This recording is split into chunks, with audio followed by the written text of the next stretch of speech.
Mendengar buku bersama saya, Pendeta Yudi. Permanensi objek. Tulisan Pendeta Emeritus Andar Ismail. Mainan seorang bayi berumur 6 bulan kita ambil dan sembunyikan di bawah selimutnya. Masih adakah mainan itu? Tidak. Untuk bayi itu mainan tersebut telah lenyap. Tidak bisa terpikir olehnya bahwa mainan itu masih ada. Pada usia 8-12 bulan, bayi itu akan menarik selimut dan menemukan mainan itu. Apa yang terjadi jika mainan itu kita sembunyikan di bawah bantal? Ia bingung dan mengira bahwa sekarang mainan itu betul-betul lenyap. Tetapi jika ini terjadi pada usia 12 bulan, sampai 18 bulan, maka bayi itu akan menarik bantal dan menemukan mainannya. Psikolog Jan Piaget yang hidup tahun 1896 sampai 1980 menyimpulkan bahwa orang punya kemampuan permanensi objek yang timbul antara usia setengah sampai 1,5 tahun. Permanensi objek adalah kemampuan intelektual untuk bisa mengerti bahwa sebuah objek bereksis walaupun tidak kelihatan. Tanpa kecakapan ini, kemampuan psikis kita sangat terbatas, yaitu hanya bisa memikirkan apa yang kelihatan atau hanya bisa percaya jika melihat. Itu sebabnya bayi yang belum berkemampuan permanensi objek biasanya gelisah jika ditinggal oleh ibunya, walaupun hanya beberapa menit. Sebab bayi ini mengira bahwa ibunya telah lenyap untuk selama-lamanya.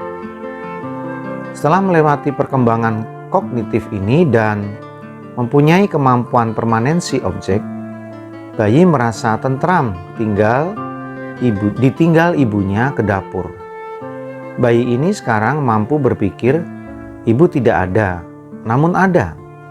Ibu ada meskipun tidak ada. Kemampuan kognitif berupa permanensi objek ini merupakan dasar untuk timbulnya sikap percaya dalam arti umum dan untuk sikap beriman dalam arti hubungan dengan Tuhan. Iman adalah mencari, menunggu, dan menaruh pengharapan pada yang ilahi. Apakah yang ilahi itu ada? Tidak ada, namun ada. Ada meskipun tidak ada. Pengarang surat Ibrani menulis, iman adalah dasar dari segala sesuatu yang kita harapkan dan bukti dari segala sesuatu yang tidak kita lihat. Ibrani pasal 11 ayat 1. Dua unsur iman yang disebut dalam ayat itu adalah yang tidak kita lihat dan yang kita harapkan. Perhatikan kaitannya. Kita mengharapkan atau menunggu karena kita tidak melihat.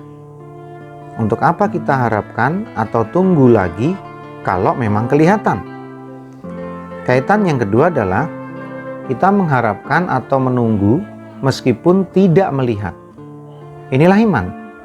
Yesus berkata, "Berbahagialah mereka yang tidak melihat namun percaya." Yohanes 20 ayat 29.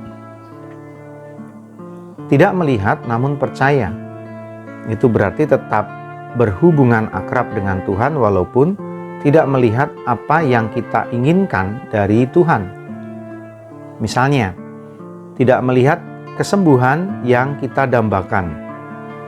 Percaya bukan berarti mendesak-desak meminta kesembuhan, melainkan juga berarti berlapang dada menerima kenyataan berupa ketidaksembuhan. Percaya berarti merasakan hadirnya Kristus dalam pedih dan perih akibat kejatuhan dan keterpurukan. Beriman adalah ibarat menunggu. Kita tidak atau belum melihat apa yang kita tunggu, namun kita tetap menunggu. Bahkan tiap hari kita harus menunggu. Di mana-mana kita harus menunggu. di lampu lalu lintas, di supermarket, di rumah sakit, di apotik, dimanapun kita menunggu. Kadang-kadang menunggu terasa menggelisahkan, namun sebenarnya menunggu itu perlu. Bukankah kita menunggu selama 9 bulan sebelum keluar dari kandungan ibu? Menunggu saatnya mulai sekolah, menunggu saatnya mencari nafkah.